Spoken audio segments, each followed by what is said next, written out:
오늘 준비되어 있는 강좌는 예수님의 비유를 어떻게 읽을 것인가 하는 방법론에 대한 내용을 주로 다루게 됩니다. 우리가 어떤 글이든지 글을 읽으려고 하면은 그 글만 읽어가지고는 이해하지 못합니다. 본문만 읽어가지고는 이해하지 못합니다. 우리가 대개 짐작할 수 있는 대로 그 글에 대한 배경, 특히 이제 저자가 누군가, 독자가 누군가, 언제 어디서 썼는가, 특히 이제 동기가 무엇인가, 어떤 환경에 썼는가, 이런 것들을 이해해야지만 사실은 그 글을 잘 이해할 수 있습니다. 근데 상당히 지금까지는 이제 그런 방법으로 연구를 할 때, 그 학자들이 어떤 방법으로 연구를 했었냐면은 마태복음이다 그러면은 마태복음의 저자가 누구냐, 마태복음의 독자가 누구냐 하는 것까지만 생각을 했어요. 그리고 이제 물론 바울 서신 같은 경우는 바울 서신인 경우에 우리가 잘 아는 대로 바울 서신을 이해하려면은 바울 서신을 쓴 동기하고 배경이 제일 중요하죠, 그죠? 그래서 누구에게 썼는데 왜 썼느냐, 어떤 상황에 썼느냐 하는 걸 이해하는 것이 굉장히 중요한데, 왜 복음서를 읽을 때 마태복음이나 마가복음 같으면은 마가나 마태가 어떤 사람이었느냐, 그걸 읽는 공동체가 무엇이었느냐에 대해서만 집중적으로 연구를 하고, 막상 마태가 얘기하고 있는 그 안에 내용으로 들어가서 그 안에 있는 내용이 어떤 상황 속에서 주어지는 것으로 나타나는가 하는 것에 대해서는 별로 연구하지 않느냐 하는 건데요. 역사비평은 그것을 사실은 별로 연구하려고 하지 않습니다. 왜냐하면은 역사비평의 기본적인 개념 중에 하나는, 죄송합니다만 역사비평이 다 그런 건 아니지만 기본적인 배경 중에 하나는, 성경에 일단 나와 있는 그 스토리 자체는 역사성이 별로 없다고 생각하거나 그 역사성에 대해서 뭐랄까 하여튼 크게 신뢰하지 않습니다. 역사비평에서는. 그러다 보니까 마태복음에서 기록되어 있는 예수님이 산에서 제자들과 무리들이 있는 곳에서 설교를 했다 그러면 그것이 실제로 예수님이 산에서 설교한 것이 아니고, 우리 되게 그렇게 생각하죠, 그죠? 실제로 거기서 그렇게 설교한 것이 아니고 마태가 예수님의 설교를 다 모아가지고 설교를 한 것이다. 그러니까 마태와 마태의 독자는 중요하지만 예수님이 어느 산에서 어떤 사람들에게 무슨 설교를 했는가 마태가 기록한 것은 별로 중요하지 않다고 생각하는 겁니다. 사실이 아니리라고 생각하기 때문에. 그런데 이제 그렇지 않다고 생각하는 이유가 뭐냐면은 마태가 예수님의 말씀을 자기 책에다 기록함으로써 독자들에게 알려주고자 할 때, 마태가 알려주고자 할 때 그 알려주는 방법을 소위 내러티브라고 하는 이야기 글 형태를 가지고 알려주려고 그러는 거거든요. 근데 마태가 알려주려고 할 때 마태가 만들어 놓은 배경 자체가 마태로서는 굉장히 중요한 메시지인 겁니다. 짐작하시겠죠?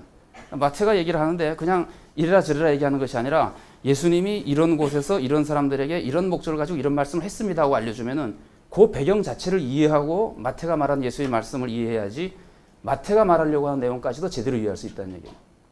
그러니까 마태로서는 그런 목적을 가지고 글의 형태를 만들었다는 거예요. 그러니까 우리가 잘 아시는 대로 복음서하고 바울서신, 그럼 바울서신이 먼저 쓰여졌잖아요. 근데 마가복음이 성서에서 바울서신 같은 이 소위 말하는 설명으로 주로 많이 하는, 이야기식으로 하지 않고 예수님을 위해서 죽었다, 우리가 예수를 믿어 구원을 받는다, 너희들이 이렇게 살아라, 이런 식으로만 쭉 쓰는 그 서신 같은 형태가 아니고 예수님의 생애를 아예 이야기 형태로 쓰는 것은 마가복음이 이제 보통 처음이라 그러잖아요. 근데 형태가 바뀐 것은 다르게 해석을 해야 되는 겁니다. 그래서 이제 우리가 이렇게 글을 읽을 때 글의 저자와 독자가 누군가를 이해해야 되는 것처럼, 여기 이제 제가 쓴 대로 말을 이해하는 데 있어서도 말한 사람이 누군지 알아야 되거든요. 그렇게 보면 우리가 예수님 그러면은, 미안합니다, 예수님의 비유 그러면은 이 예수님의 비유를 말한 사람이 누구냐 이거예요. 이제 여기서 이제 조금 어려운 점이 생깁니다. 왜 어려운 점이 생기느냐 하면은, 예수님의 비유를 말한 사람이 예수님이냐 아니면은 그 복음서를 쓴 사람이냐 하는 이제 혼란이 생기기 시작하는 겁니다. 그래서 저자를, 소위 말하는 비유를 말한 사람을 성서 기자로 볼 것이냐, 성서 기자가 예수님의 비유를 자기 신학에 맞춰가지고 했다고 해가지고, 그래서 여러분 김득중 교수님이 쓰신, 김득중 교수님을 제가 개인적으로 굉장히 존경하는 분입니다만은, 그분이 쓰신 비유 책의 제목이 뭔지 아세요? 그 제목이 복음서의 비유들입니다. 그러면 서론에다 그렇게 썼습니다. 내가 왜 복음서의 비유들이라고 썼냐면은 복음서 기자의 신학이 나타났기 때문에 복음서의 비유들이라고 썼다 이거예요. 그게 이제 소위 말하는 역사 비평의 시각을 대표하는 것이라고 볼 수 있습니다. 그게 이제 잘못됐다는 것이 아니라 그런 시각으로만 주로 많이 봐왔었는데 그게 언제까지 그렇게 봐왔었냐면은 1970년대 정도까지 죄송한 표현이지만은 우리나라에서는 뭐 80년대나 90년대까지 주로 그렇게 봤다고 볼 수 있습니다. 역사비평 해석법의 마지막을 장식했던 거는 편집비평이라고 볼 수 있기 때문에 편집비평에서는 되게 그렇게 보았었습니다. 그러나 이제 그 영미계통에서는 이미 60년대 말이나 70년대부터 다른 시각을 가지기 물론 일반 문학은 오래전부터 시작했었고요. 성서학에서 받아들이기 시작해서 80년대, 90년대에는 거기서부터 굉장히 많이 멀어졌습니다. 그래서 우리가 소위 말하는 문학비평이라고 하는 방법이 발전하고 그 방법 중에 뭐 대표적인 것이 구조주의 분석이라든가 우리가 여기서 지금 보통 많이 말하는 이야기 비평, 내러티브 크리티시즘 그러거나 혹은 서사 비평, 뭐 설화 비평, 뭐 내러티브 비평 여러 가지로 번역합니다만은 어쨌든 그 이야기 비평이라고 하는 것이나 이런 것들이 이제 발전하기 시작하는데 그래서 1970년대까지 그 성서를 해석하고 특히 비유를 해석하는데 많이 쓰였던 방법은 이제 그 20세기 들어와서요 주로 두 가지입니다. 양식 비평하고 편집 비평이라고 하는 것이고 양식 비평은 우리가 잘 아는 대로 이 비유를 말한 사람을 누구로 볼 것이냐에 따라서에 대해서 양식 비평도 다시 둘로 나뉘죠. 그래서 예수님께로 올라갈 수 있다고 하는 사람, 없다고 하는 사람으로 나뉘어가지고 예수님께로 올라갈 수 있다고 생각하는 예를 들면 예레미야스나 이런 사람들은 비유를 얘기할 때 예수님이 어떤 삶의 자리에서 다시 말하면 어떤 배경에서 무슨 뜻으로 이 말씀하셨는가를 찾아내려고 노력하는 것이 양식 비평 중에 한 그 부분을 차지하고 있는 사람들의 해석 방법이고요.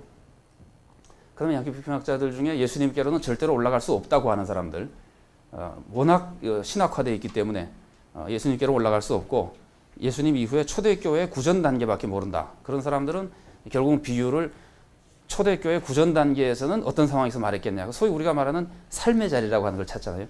삶의 자리가 일종의 배경이거든요. 비유를 말씀하신 배경인데 삶의 자리를 초대교회로 본다고 하는 것은 저자가 초대교회라고 보는 거나 마찬가지입니다. 그 삶의 자리에서 설교자들이 말한 것을 무슨 뜻인가를 찾겠다는 거거든요. 그러면 비유가 양식 비평에서는 예수님이 말씀하셨다. 그런데 이거는 그 성경 본문이 말하는 예수님이 아니고 여기서 이제 좀 차이가 납니다.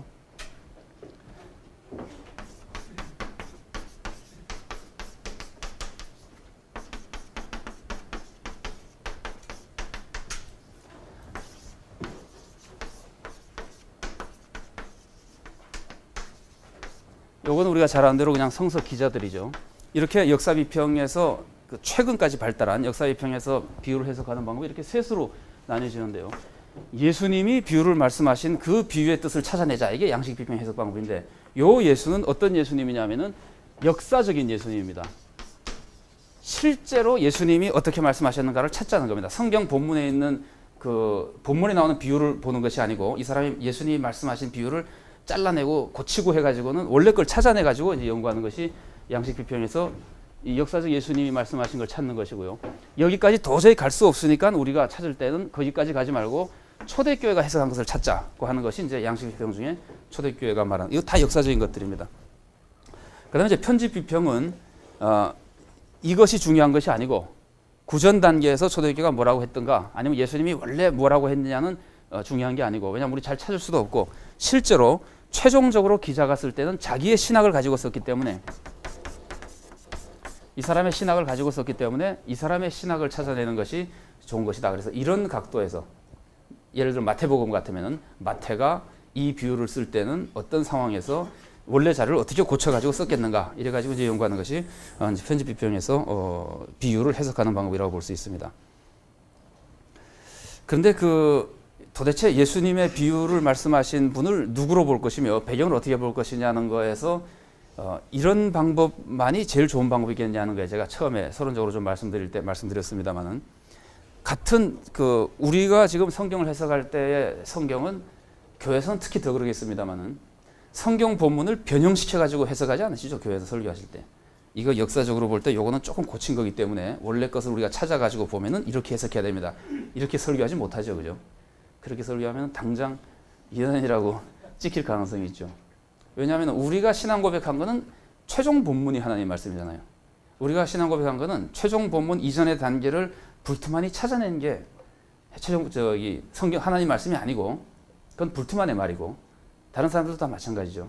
그러니까 최종 본문을 우리가 신앙고백 교회에서 하나님의 말씀이라고 신앙고백했기 때문에 최종 본문을 통해서 하나님이 알려주시려고 하는 걸 찾는 것이 훨씬 더 정당한 해석 방법이라고 볼 수 있습니다. 물론 교회에서도 직접 사용할 수 있는 말씀이고 그런 의미에서 편집 비평이 괜찮습니다. 그런데 편집 비평은 편집 비평의 기본적인 방법은 원 자료가 무엇이었는데 기자가 어떻게 고쳤느냐를 주로 보는 겁니다. 그러다 보니까 원 자료와 기자가 쓴 것을 비교할 수 있는 것은 찾기가 쉬운데요. 비교할 수 없는 것은 찾기가 어렵습니다. 그래서 편집 비평 이후에 나타난 문학 비평이라고 하는 것은 이 기자가 이 글을 쓴 전체 구성을 통째로 놓고 하나하나의 연관성을 다 살펴보는 것이 소위 말하는 문학 비평이라고 하는 겁니다. 이거는 이제 역사 비평이고 역사 비평이 이 외에도 많이 있습니다만은 이게 이제 20세기 후반에 가장 많이 쓰였던 방법이죠. 특히 이제 복음서 연구나 비유 연구에서 많이 쓰였던 방법이고 그다음에 문학 비평이라고 하는 거는 이런 것을 다 떠나서 최종 본문을 가지고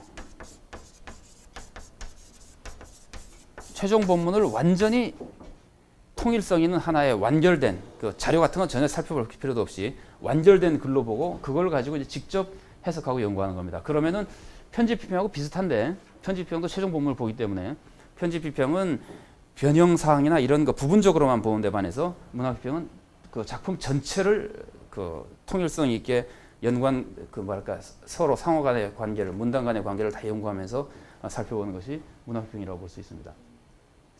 우리가 문학 비평이나 이런 거에 대해서 이제 자세히 살펴볼 수는 없고요. 우리 방법론으로 바로 이제 들어가야 되기 때문에 우리가 연구하려고 하는 것은 도대체 이런 여러 가지 성경을 보는 안목 중에서 어떤 각도로 성경 본문을 해석하는 것이 제일 좋은 해석 방법이겠느냐. 그런데 이거는 극히 개인적인 판단이긴 합니다만은 저는 이 문학 비평과 역사 비평이라고 하는 것을 장점을 결합한 어떤 방법을 찾는 것이 제일 좋은 해석 방법이라고 생각합니다. 그래서 거기도 책이 소개가 되어 있긴 합니다만은 혹시 시간 여유가 있으시면은 문학 역사 비평이란 무엇인가라는 책을 대한기독교서에서 제가 작년에 출판할 기회가 있었습니다.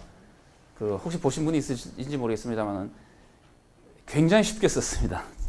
제가 생각하기에 평신도들 중에서도 읽고 이해할 수 있다고 할 정도로 쉽게 쓰려고 노력을 했는데 이제 이 방법을 가지고 비유를 해석하는 것이 좋은 방법이라고 생각을 하고요. 이 방법에 대해서 이제 오늘 계속해서 조금 더 소개를 해드리겠습니다.